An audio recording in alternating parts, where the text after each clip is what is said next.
Do the Giants have the juice? What a question. Because where would the juice come from? That's my thing. I mean, Jameis's pregame speech, obviously. Listen, Jameis signed for the low. I think that's a beautiful move because I'm under the assumption they're probably going to try to go get Shedeur Sanders, which they still may. You thought that, though. Like, okay, bring in Jameis. He's a good backup quarterback in the NFL. You go get Shedeur. Dayball works with a young quarterback. Forget even it being Shedeur. Whoever Dayball decides to go with. Jameis is a great backup. Dayball will bring the guy along. Ironically, though, real quick, they go DeVito before Winston. So if we're going real, who organizes their depth chart? Let's lock in our third-string guy first. Sure. Then let's get our backup. Then let's get our starter. Just had to throw that out DeVito there. got $1 million, which is either way. They're paying $8 million and $1 million for backups. Nasty. Anyway, shout out Russell Wilson, New York Giant, Super Bowl champion, won his championship at MetLife. In the Garden. Was in the Garden last night with Sierra. Throwing balls. Signed the little NFL pigskin, threw it in the stands for the people. He's quarterback. He's very good at that. He's very, very, very good at being that role. And if we're being honest, he got a few. I thought it'd be a little more silent. Okay, so if you're listening and you're at the Garden often, like Alex and I are, certain celebrities on the Jumbotron get reactions. Oh, yeah. Some don't. Yeah. So you'll get like a Chris Rock. Yeah. Love Chris Rock. Everybody. Timothy Chalamet was there the other day. Big round of applause. Anyone from The Sopranos. The Sopranos. Michael J. Fox. Then most Giants. Victor Cruz. Oh, that's right. Big one. Eli Manning was there. Tom Brady got some boos, but he stirred up the crowd. Then they'll show people from smaller shows that no one really knows. Snow White. And the Knicks faithful isn't like, they just don't clap to clap. A lot of people are like, I don't know who that is, so I'm not doing anything, right? So they're in New York, right? I was kind of expecting Russell to go up and people to kind of just be like, oh, yeah. But he got kind of a little bit of some noise. Some of that was Sierra or no? More. Well, Sierra was, they showed Sierra after. Okay. You understand what I'm saying? So, like, I didn't think he would get as much love as he did, so maybe that's encouraging. But self-esteem's a little bit down over there on one half of the MetLife locker room. One thing I will say, it's a one-year deal, little over $20 million, with potential to make, I think, 41 or something. I don't know how the details of the deal work, but it's not like they locked him into a long-term deal. There's simply not a lot of quarterbacks walking planet Earth that could play it at a high level. There's legitimately 12 to 14, maybe. So, let me just throw this to you, though. Does it bother you that they're the third overall pick, stacking 3 quarterbacks in a clear draft where a lot of people feel 2 quarterbacks should go top 2, and you're just one? Drew Lock doesn't win that game, and they're in the real conundrum. But obviously, they punted on Aaron Rodgers. They lock in Russ. I find a hard time believing they're going to go with a rookie quarterback. Yeah, I wouldn't love. Now, if they do draft Shedeur, and it's Shedeur, Jameis, and Winston Russell Wilson, and Cutlets, DeVito's wouldn't be on the team. Yeah, if that's the case. But it doesn't. I or think he'd be on the practice squad. They might be telling you. And then little water cooler talk here at the office, but seems like there's been years now, plural murmurs of Arch Manning. Who has the second pick? It's the Browns. It's Cleveland. And Tennessee and then Cleveland. They got to go after Travis Hunter at this point, right? I think the pick solidified itself by the Russell Wilson signing. The question is, do we feel good? I mean, feel free to drag me. I punched plus 20,000 as a Super Bowl ticket, praying it was Aaron Rodgers to get the ROI. It's a big prayer. And the prayer was not answered. But so that might speak a little bit to it. They sign Russ and it doesn't move the Super Bowl at all. It's a really tough situation because adding Russ does nothing. Russ, how come Russ did down the stretch, losing 4 straight and then losing in the playoffs for Pittsburgh? Was that all on him though? No, of course not. But it doesn't give me encouragement that he's going to go to a worse team. We are in a room in the Giants that are going to get things spicy. You just want to – this is what I always come back to. As a fan, you want to have direction. Signing Russell Wilson gives you no direction. It's just another dud. Band-Aid. You're just looking at a dud season square in the face with nothing to really So what's be the hopeful ceiling for. with this? They have no shot at winning 10 games? 0. I don't think that's true at all. Dude, the defense is there. Do you know the division that they play in? I Do know you the follow division football? that they're in. Dude, first How of are all, 10 games? 10 games, Russell Wilson he's to me, a guy with a solid defense and a competent coach that can still win 10 games. Just putting it out there, they haven't won 10 games since 2016. They won 3 last year, so that's +7. They won 3 games. The team is shit. That's what we're talking about. They're not as bad as everyone thinks. They led the league in sacks halfway through the season. That's not nothing. It's a 3-phase game. I'm just saying, Russell Wilson on a defense. If you've been listening to this whole episode, about 20 minutes ago, we talked about Monaco's East Coast bias. It is shining like the light of the sun right now. He's telling me the Giants are going to win 10 football games with Russell Wilson. How many games did the Steelers win last year? 10? I believe the Steelers won 10 games last year. You went 6-5.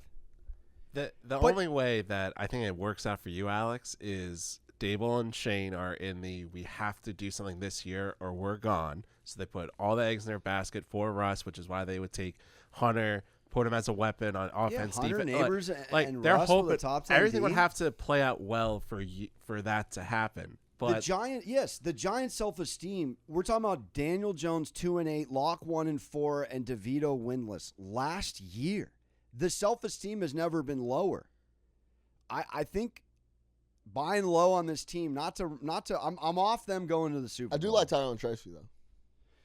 I mean, Russell Wilson has won a Super Bowl in this league. You just said They're going to lose. guys. They're going to lose 2 games to Washington, 2 games to Philly, and 1 to Dallas in the division. Jeez, you think they're going 1-5?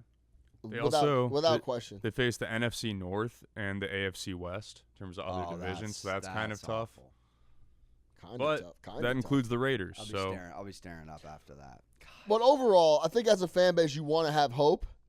I don't really see any, so they don't really have any juice for me when we're talking about the Giants. Russell Wilson is a good Band-Aid, but still no direction for the squad, man. I need direction on what we plan on doing. And if that's going after Shedeur, then that's direction, and us developing Shedeur is the only thing that we're set to do. That's what every week is something I can hold my hat on. That's the issue. What can you hold your hat on week to week here? This team is going to do what?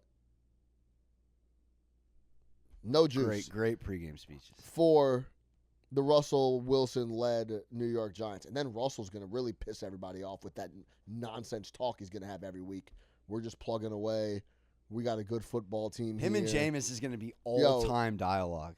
Russell, that he did a lot of speeches. The stuff that Russell Wilson has always led with throughout his entire career, when the mic's in his face, is not going to go over well here. I will say that. He's going to get up in front. They're going to be like 2-9. I'm excited. And if he's going to be, that's the other thing. I'm excited. And that's the other thing. Is he going to play the whole year? A lot year? of juice. Like, are they going to give him all 17 no matter what? It's just a lot of question marks. Could Jameis pull a rabbit out of a hat with corrected eyesight and do something? But the owner has also said they need to win now, so this is kind of like a win now move. But it should be about big picture, man. You should always be looking for big picture moves. So their ceiling's what, 5-6 wins? Their ceiling is 5 or 6 wins, tops for me. Let's talk about the draft. Yeah. Travis Hunter, where are you at on Travis? If the Titans and Browns both take quarterbacks, Travis Hunter's there at 3. I'm a huge proponent of those are the last guys you get. You build inside out. Oh, wow. Look at you on your Ben Johnson over there. You don't draft like Neighbors is a dog. You won 3 games last year. Those guys are the last to impact real winning.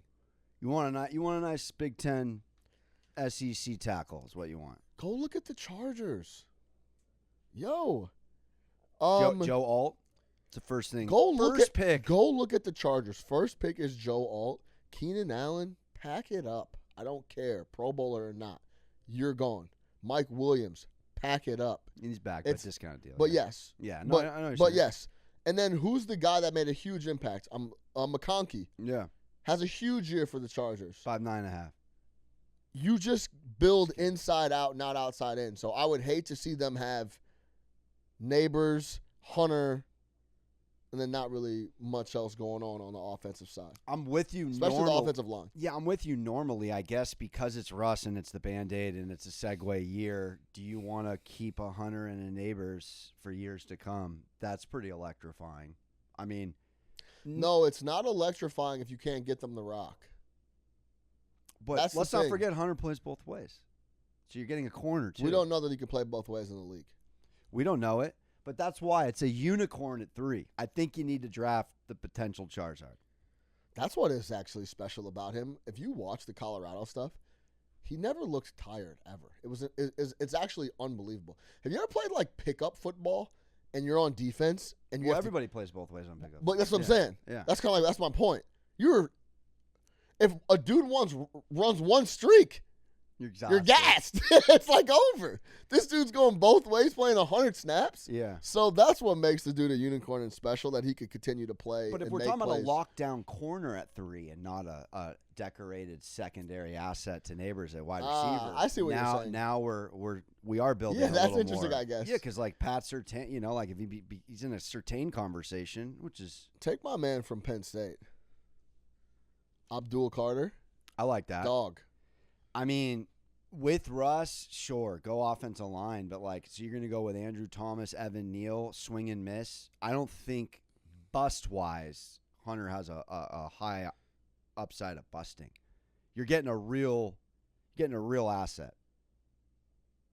I got to go Hunter. I wouldn't be mad at Hunter. I just think you trade for Burns. It's I never like people.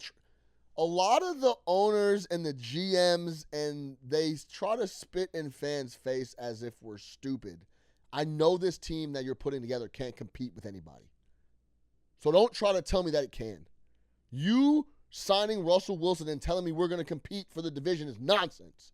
So rebuild it and go get guys that can build it up and lead with that. That's the whole thing with a lot of these teams in the NBA and the NFL. Oh, we're going to go get him and we can compete with him. We couldn't compete with Daniel Jones. That was always nonsense when they signed him to that deal. They weren't going to compete. That's where the miscommunication and you can call them lies if you want, but that's where it gets really spicy, and that's just where, if you're asking me if the Giants have any juice, they have none. They got a little juice. Because of the defense. I'm sorry. I really, really believe in the defense side of the ball. I think maybe part of my problem is I'm too feast or famine. Maybe I should just enjoy when the team plays hard. You grew up with Jordan. And they win 7 games, but they got good character, and they're a fun team to watch. I think I'm too feast or famine. I got to start enjoying the middling squad. I got swept by the Yankees in 3rd grade and never recovered. Just looking at the kind of Russ filling in quarterback carousel and how that Giants signing impacts the rest of the offseason. We're pretty exhausted. I have at least exhausted my Rodgers takes. Any thoughts though? Any other quarterback no, I moves? think if they don't, pretty much if they don't draft the quarterback room is settled. Yeah, fascinating to see what happens in Pittsburgh though. Yeah, it is, because now this will be the last point here. If I was Aaron Rodgers, you want to talk about having leverage? You think he has leverage now? Infinite. With Pittsburgh? Oh, with Pittsburgh. Oh, my God. Talking about amongst the whole league. He has infinite leverage. He could go in there and ask for an exorbitant amount of money. He could ask for damn near anything he wants. They spend the money to go get Metcalf, pretty much banking on Aaron Rodgers showing up. I still have my fingers crossed, and we're on different sides of the fence with Brock Purdy. I still have my fingers crossed for Aaron Rodgers going back to where he was born. Oh, I'll tell you this: for a 1-year Pittsburgh should take Brock Purdy. No, if that is an option, I think they'd franchise Purdy and Rodgers takes a discount. That's the only way that works. Rodgers is not taking any discount. Have you ever I seen would this hope guy? Enigma 2, he takes a discount. He's not taking any discounts. That's why he's not going to win a second ring then. The Steelers have a nice $33 million in cap space. He could maybe ask for all of that, we're saying? I like Jackson Dart to the Steelers at this point. Yeah, Kenny Pickett 2.0. That's wow. All right. I agree. I watched one game of Jackson Dart. He threw 2 picks in the last 2 drives. I've actually watched quite a bit of tape on Dart because I like the SEC stuff, and he just doesn't do it for you. Doesn't really do anything for me. But all right, Giants got the juice. Not quite. No juice. Appreciate you guys watching the Juice Bar weekly. In the description below, go lock in, subscribe. Anywhere you find your audio podcast, the Juice Bar will be on there. iTunes, Spotify, across the board. Lock in. Tell a homie to tell a friend. The Juice Bar is live everywhere.